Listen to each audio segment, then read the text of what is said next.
Hi friends, please subscribe to Amravati Media and press the bell icon for more latest updates. సొంత party నేత ఇంటికెళ్లి చింతమనేని అర్ధరాత్రి వీరంగం. ఏలూరు జిల్లా Denduluru MLA Chintamaneni Prabhakar వీరంగం సృష్టించారు.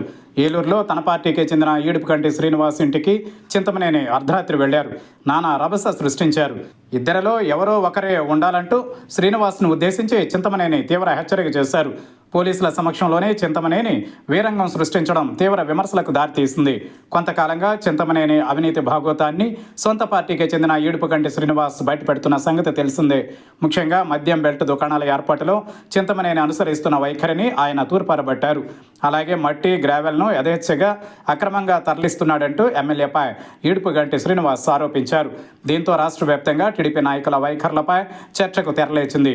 తనపై సొంత పార్టీ నాయకుడి ఆరోపణల్ని జీర్ణించుకోలేని చింతమనేని అధికారాన్ని అడ్డం పెట్టుకుని వీధి రౌడీలా వ్యవహరించారు. తానేమీ తప్పు చేయలేదని ఆరోపణలు చేయడం ఏంటని చింతమనేని ప్రశ్నించారు. చింతమనేని వీరంగం గురించి తెలుసుకున్న ఆయన కుమార్తె అక్కడికి చేరుకున్నారు.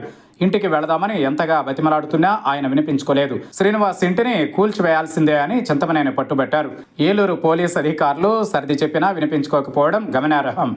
ఇదిలా ఉండగా అర్ధరాత్రి వేళ సొంత పార్టీ నేత ఇంటి వద్ద చింతమనేని బీభత్సంపై సర్వత్రా విమర్శలు వెల్లువెత్తుతున్నాయి.